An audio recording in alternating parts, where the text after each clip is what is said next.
Desde Colonia, transmite Canal en Cristo Vivo, República Oriental del Uruguay.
El libro más famoso de la historia, la Biblia, afirma ser la misma palabra de Dios.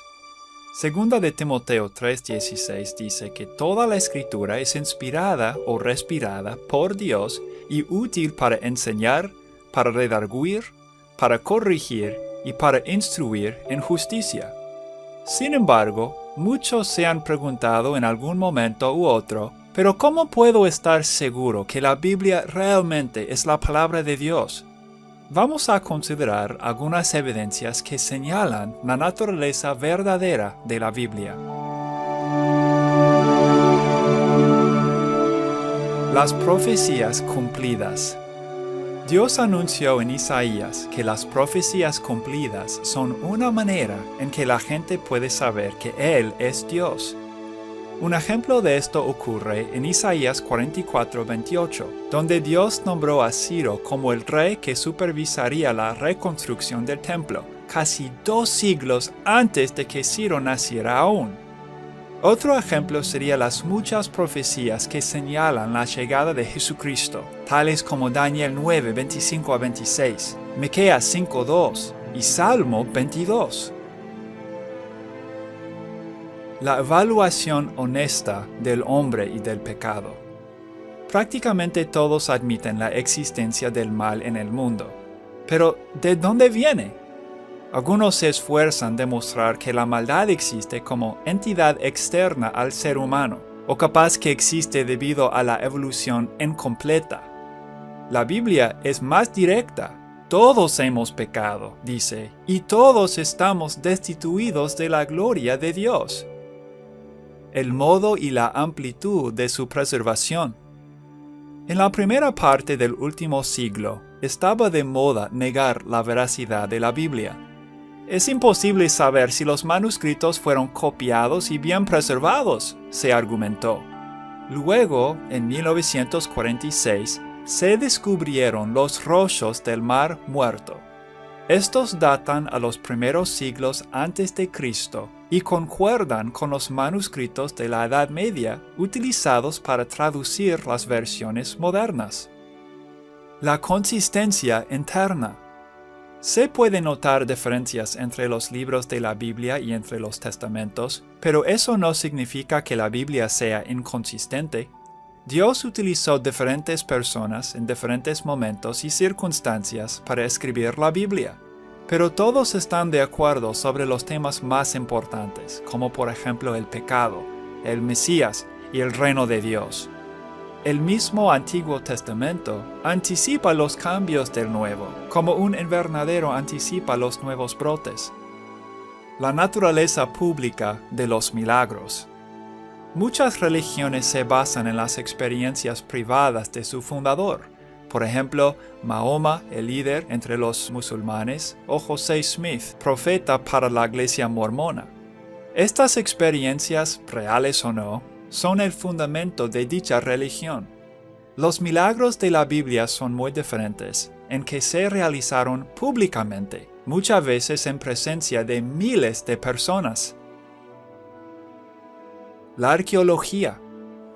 Numerosos descubrimientos han verificado la exactitud de la Biblia. Muchos han criticado la historia de los patriarcas, el Éxodo, el rey David, las riquezas de Salomón, la existencia del rey Belsasar, la del rey Sargón, la de los hititas y bueno, la lista continúa. La arqueología va confirmando estos relatos bíblicos y aún más. El efecto en la sociedad. Es verdad que algunos han usado la bandera de la Biblia para justificar su mal conducta. Tal era el caso con los conquistadores de la Edad Media y tal es el caso hoy con los que promueven una versión corrupta de la Iglesia de Jesucristo. Sin embargo, la historia muestra que el verdadero cristianismo ha fomentado la educación, ha elevado el estatus de la mujer y ha hecho mucho para la libertad humana, la literatura, el arte y la ciencia. Ha abierto el camino para el comercio y ha transformado razas salvajes y pueblos caníbales en comunidades elevadas y civilizadas. A la luz de tantas evidencias, capaz la pregunta mejor sería, ¿cómo puede dudar alguien que la Biblia realmente es la palabra de Dios? Merece nuestra atención más reverente y estudiosa. Léela, y si ya no lo has hecho, busca una buena iglesia que la predique y la practique.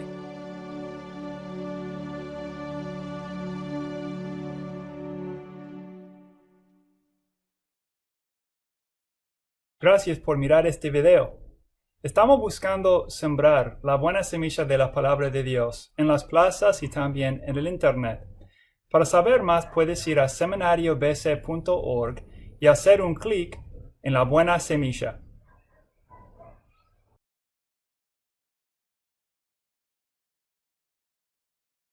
Bueno, me gustó el video que hemos estado viendo ahí del pastor, quien ha estado hablando ahí, el pastor Jonathan Rayfield.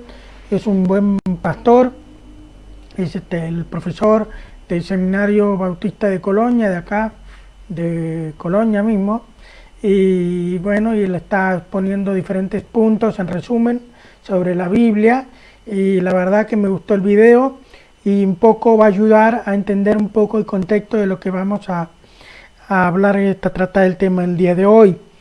Entonces, dijimos que íbamos a hablar sobre qué dice la historia sobre Jesús. Bueno, ¿qué sabe la humanidad sobre Jesús? ¿Qué sabe la arqueología sobre Jesús? ¿Qué sabe los documentos históricos que hablan de Jesús?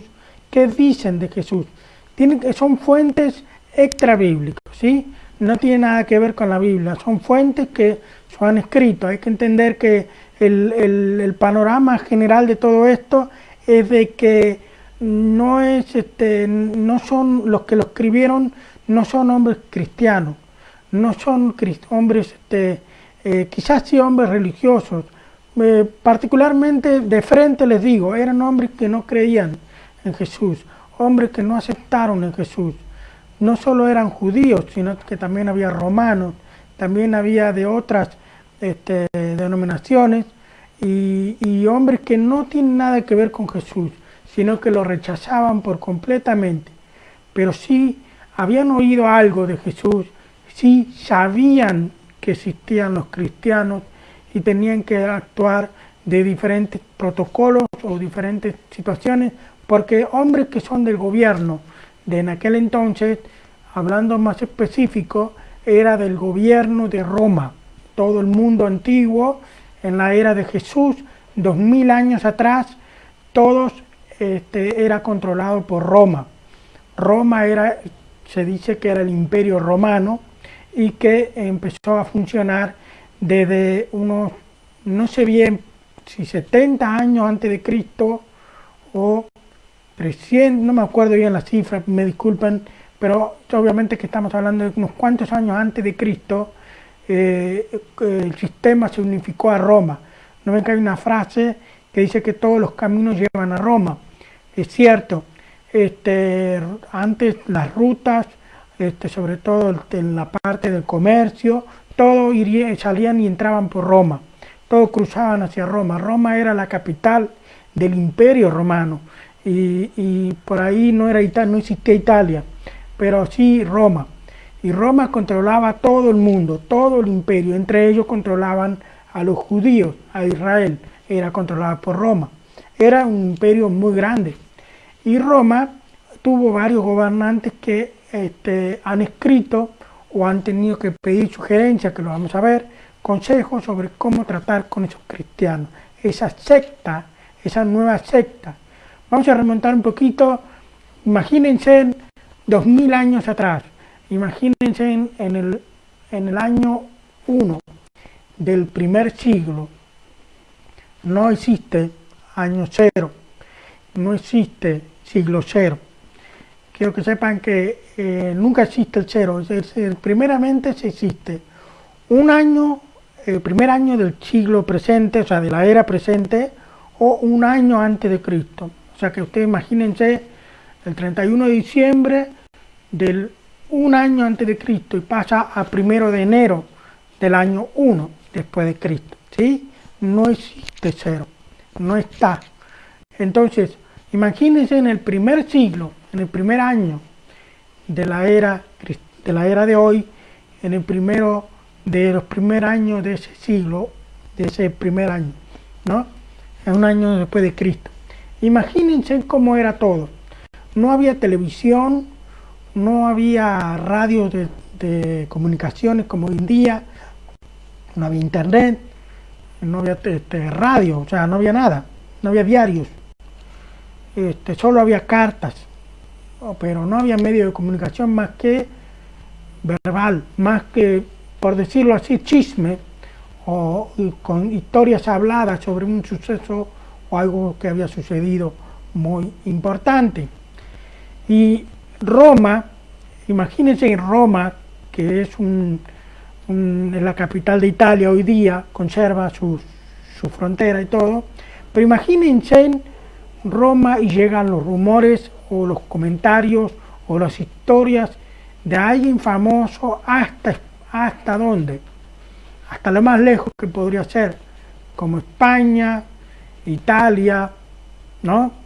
Norte de África, el Mediterráneo, bueno, está muy lejos, y bueno, imagínense Israel, no están todos más o menos en esa zona, pero España sería una de las ciudades más lejos.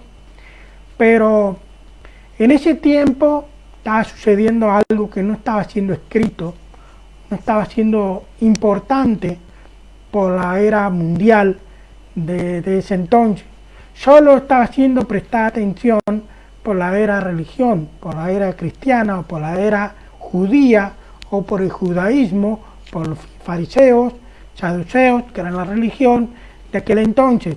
Entonces, ustedes se imaginan que la historia en el nivel secular, de gubernamental, es una historia que no da importancia ni se enteran de eso.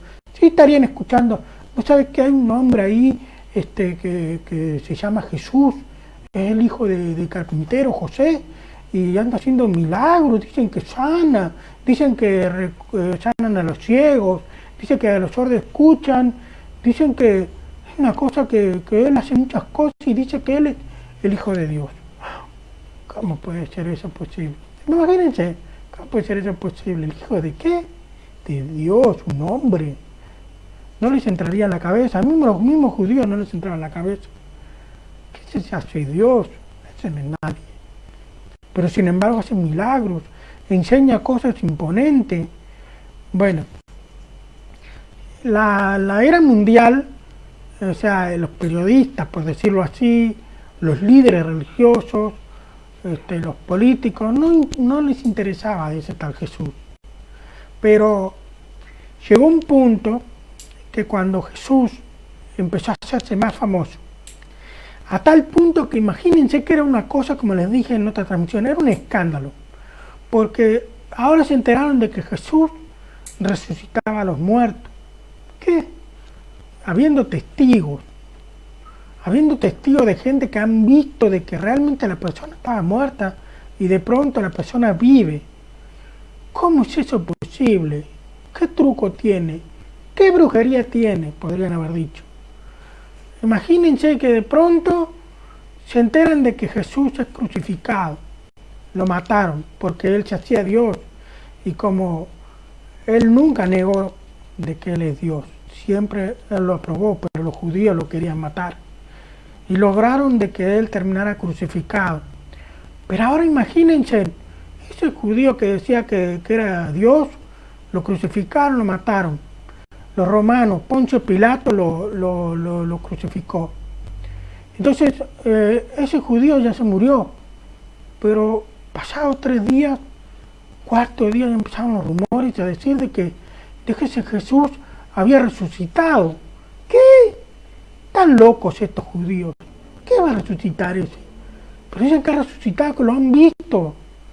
Entonces imagínense en ese momento tan intrigante, tan imponente, tan interesante, a la vez tan que daba miedo.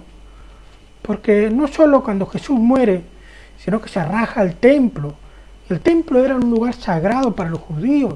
Hubo un terremoto en ese momento cuando Jesús moría y exclamaba diciendo: Señor, Señor, Dios mío, perdón, Dios mío, ¿por qué me has abandonado? Y de pronto muere y hay un temblor ahí en la tierra, un terremoto. Y sabemos que los arequipeños conocen muy bien lo que es temblor. Los chilenos también conocen lo que es terremoto. Y hubo uno de esos, un terremoto que rajó todo, hasta partió el templo, la mitad, rajó el velo. Tiene un significado muy importante el rajarse el velo. Nadie puede entrar a ese velo, solo el sumo sacerdote una vez por año. Y tiene que ser santificado, tiene que ser un acto muy solemne, porque muchos sacerdotes quisieron entrar como con poca reverencia a ese velo y han terminado con una enfermedad grave y hasta muchos cayeron muertos. Y la historia se nos dice en la Biblia. Pero estamos hablando fuera, estoy explicando un poquito cómo es, qué quiere decir cada cosa para que me entiendan.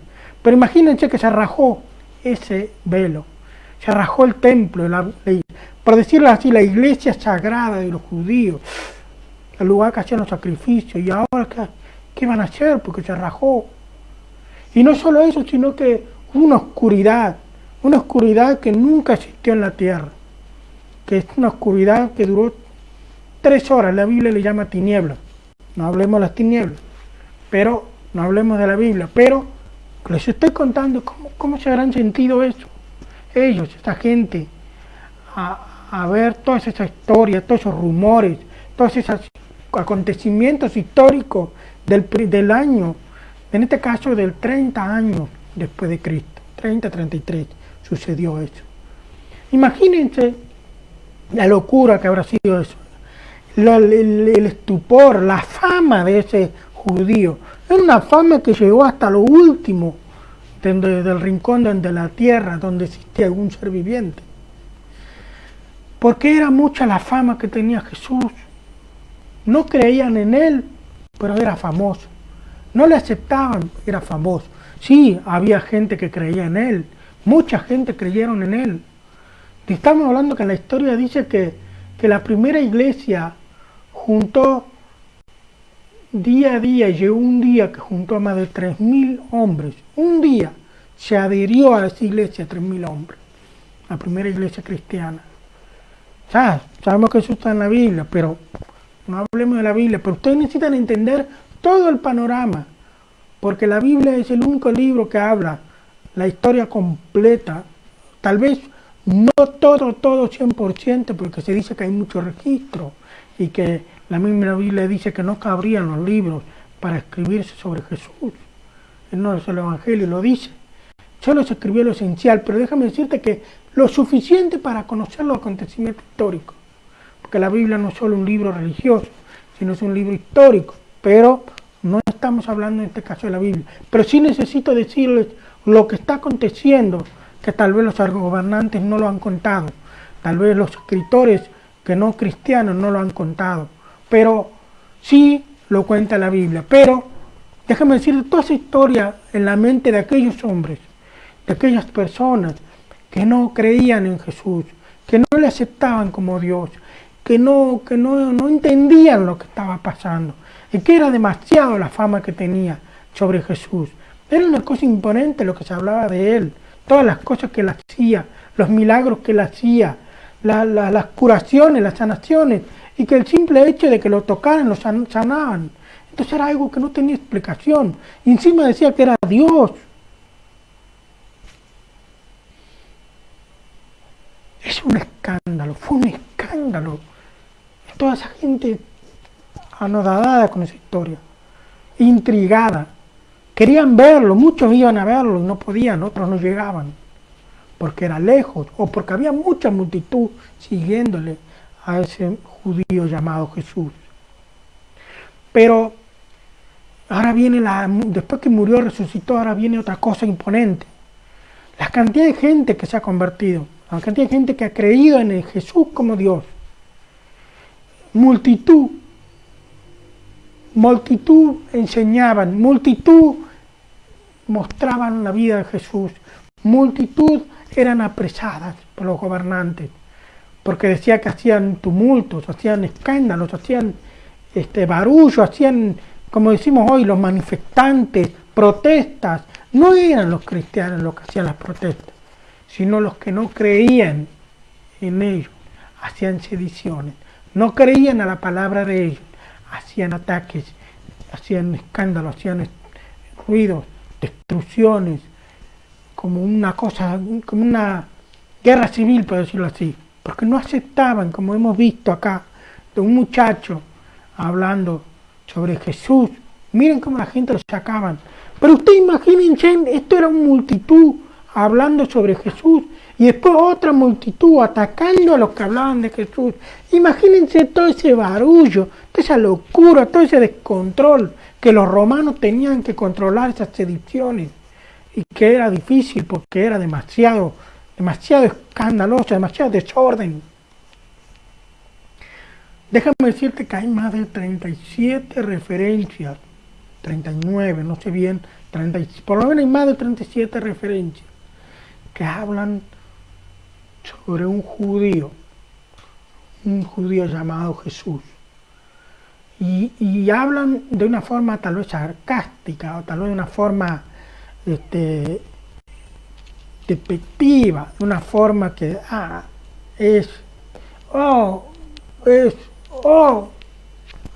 déjame mostrarte algunos ejemplos aquí en el programa con usted y la Biblia.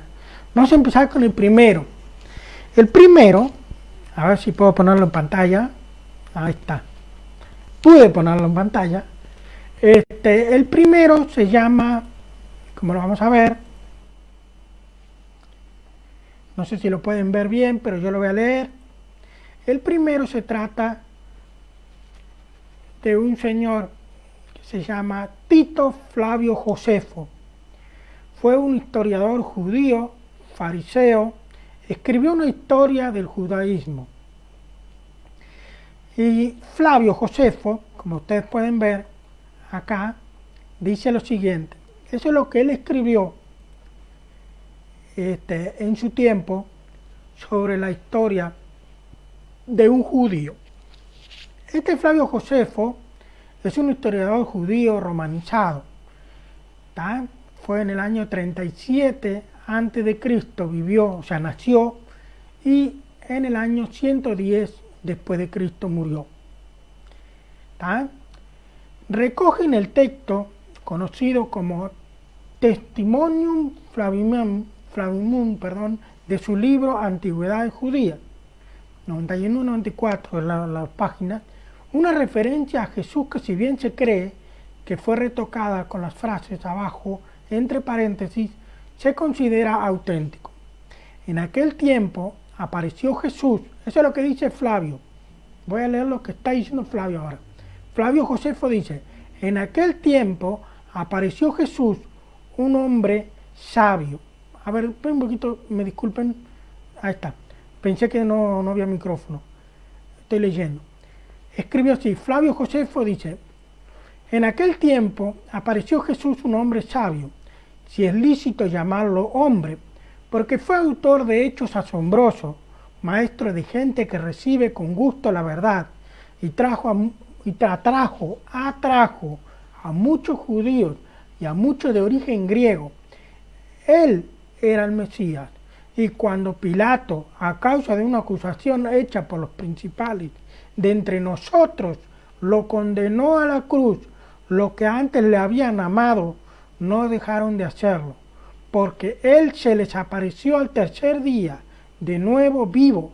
Los profetas habían anunciado este y 1000 otros hechos maravillosos acerca de él, y hasta este mismo día la tribu de los cristianos, llamarlo así a causa de él, no ha desaparecido. También hace referencia a Jesús, que es llamado Mesías, al dar cuenta de la condena a Santiago a ser apedreado. A ver, vamos a explicar un poquito. Este señor, Flavio Josefo, era un gobernante. ¿tá? Un gobernante que estaba escribiendo sobre un hecho que había sucedido en aquel momento. Él está hablando de Jesús. Él está hablando de un judío.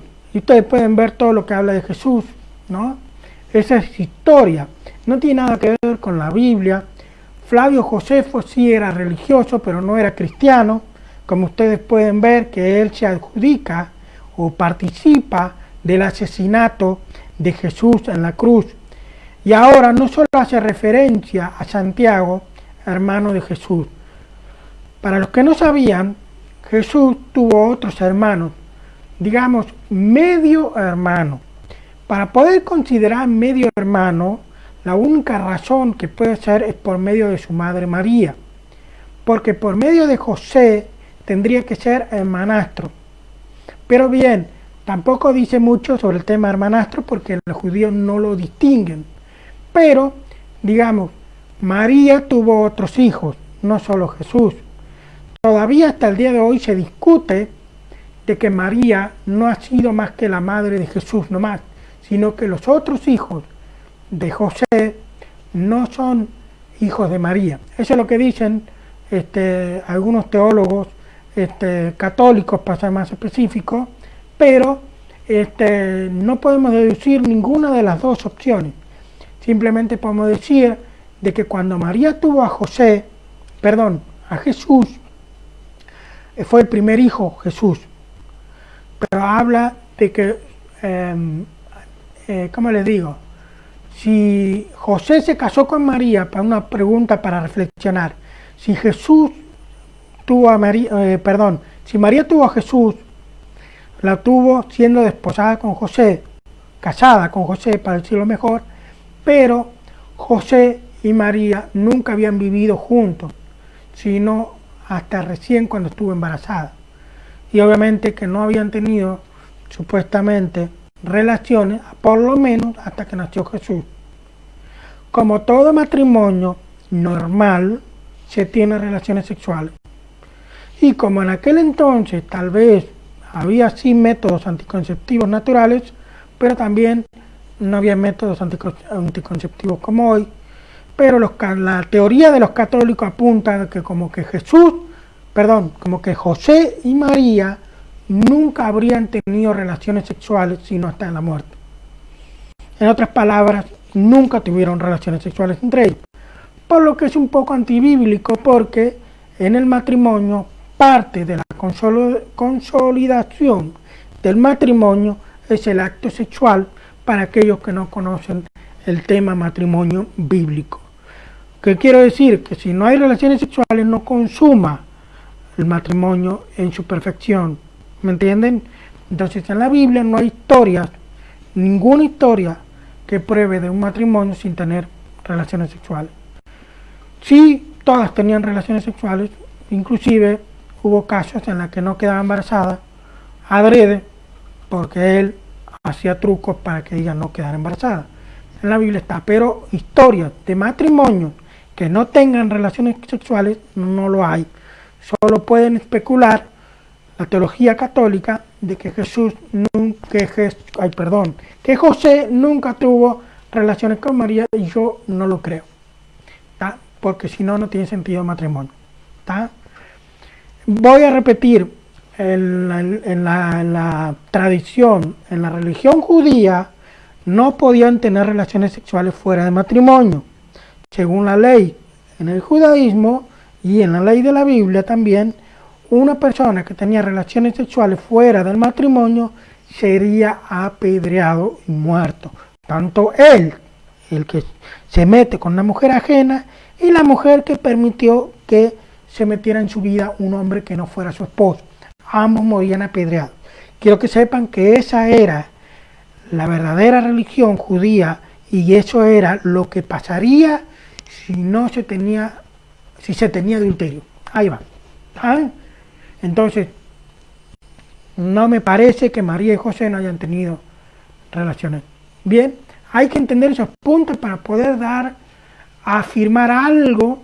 Se tiene que estudiar otros puntos de la Biblia, no solo suponerlo, calcularlo, porque no hay evidencia. La Biblia dice simplemente los hermanos de Jesús, el medio hermano de Jesús, y la Biblia dice eran hijos de José y de María. Punto. Los hermanos de Jesús. No dice nada de hermanastro, no dice nada de que, simplemente lo da como una familia unida. ¿Está? Unida José, María y sus hijos. Esa es la familia de José el carpintero. Bíblicamente. Ahora salimos de la Biblia. Un poco de contexto para que ustedes puedan ver. Entonces, ahí al final de que hemos estado viendo de Josefo, que escribió, voy a pasar de vuelta a pantalla, dice, también hace referencia a Jesús, que es llamado Mesías, el de dar cuenta de la condena a Santiago a ser apedreado. Santiago era el hermano de Jesús. ¿Tá? A eso vamos. Santiago es el hermano de Jesús. Entonces, Santiago también escribe un libro en la Biblia. Bueno, en esta historia, Josefo también fue partícipe del asesinato de Santiago. ¿Tá? Y Santiago es el hermano de Jesús, y por eso hace referencia de Jesús. Entonces, acá vemos la primera historia, la primera referencia, históricamente hablando, de Jesús, que sí existió, y se le pone como el Mesías, como Dios, y como el hijo de José, que tiene su hermano Santiago, y tenemos varios puntos acá que la Biblia también lo menciona. Pero estamos hablando de algo que no tiene nada que ver con la Biblia, sino un documento aparte dentro de los gobernantes romanos. ¿Tá? Ese es Flavio Josefo. ¿Tá? Ahora, el segundo. Pasamos al segundo.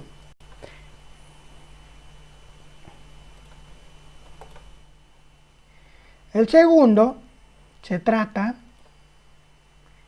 de Tácito. ¿Tá? Tácito era prefecto de la provincia romana de Judea, y Tiberio era el emperador del Imperio Romano. Consideraba el cristianismo una superstición destructiva. ¿Sí? Ahí se dan cuenta de que no son creyentes. ¿Tá? Pero vamos a leer lo que dice, lo que escribió este caballero sobre este tema. Tácito, que escribió en el año 116 después de Cristo. ¿Tá? El historiador romano, nacido en el siglo pasado, en el 56 años antes de Cristo, y murió en el 118 después de Cristo, menciona a Cristo en sus análisis escritos hacia el año 116 después de Cristo, al hablar sobre Nerón y el incendio de Roma en el año 64.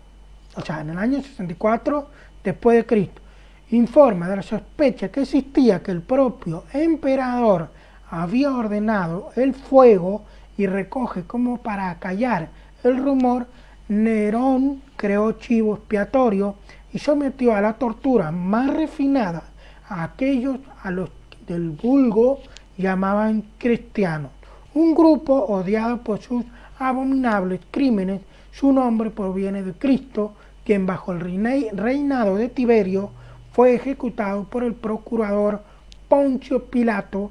Sofocada momentáneamente, la nociva superstición se extendió de nuevo no solo en Judea, la tierra que originó este mal, sino también en la ciudad de Roma, donde convergen y se cultivan fervientemente prácticas horrendas y vergonzosas de toda clase, de todas partes del mundo. ¿Tá? ¿Qué pasó acá? Este señor Tácito, ¿no?, escribe sobre este evento, que ahí ya nos da la historia. Este fue un emperador romano que escribe sobre otro emperador que fue Nerón, que sometió, o sea, que mató a los cristianos de aquella época con fuego, incendió toda una ciudad para matarlos a los cristianos, y obviamente que lo consiguió. Nerón fue, y esto lo dice Tácito, y también menciona sobre Poncio Pilato, que ya ahora sabemos que Poncio Pilato sí existió, y también ahora vemos que Jesús también existió, y también vemos que los cristianos, o cristianos, que no entiende qué significa cristiano, es que simplemente es como los rumores, o como del juego del teléfono descompuesto, que le dicen, hasta que al final el último oyente termina entendiendo otras palabras bien distintas. Esto es lo mismo, porque era en aquel entonces era todo como verbal, todo hablado. Déjame decirte que estos escritos son análisis escritos, pero fue verbal y luego fue escrito, ¿tá? Entonces alguien más creo que lo escribía, y el procurador, en este caso Tácito, era el que lo decía, lo que estamos leyendo ahí. Entonces ahí estamos viendo de que Jesús existió. Poncio Pilato, quien lo condenó a Jesús a morir en la cruz, también existió. Entonces ahí estamos viendo más historia. Este es el segundo documento que nos revela de la existencia de Jesús, de aquel revoltoso, pues ya se imaginan, de aquel que le llamaban superstición destructiva, era lo que le llamaba a la religión cristiana. Entonces era una cosa que a ellos no creían. Se entiende que no creían, sino que era superstición. Estos son los supersticiosos. Estos creen en Jesús, que no existió y que no vivió en mentira, pero estos son los supersticiosos. Pero déjame decirte que estos supersticiosos morían a causa de esa superstición. Y para morir por una superstición, creo que no es lógico pensar así. Creo que realmente han visto a Jesús y le han creído a Jesús como Dios. ¿No les parece? Algo para reflexionar. Ese tema de superstición, un poco ficticio para pensar y para morir por causa de una superstición. Deberían morir por algo que creen realmente. Y eso es lo que creemos que pasó en aquella época en la historia donde menciona Tácito en el año 116 después de Cristo.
fue una producción de Canal en Cristo Vivo, Colonia, Uruguay.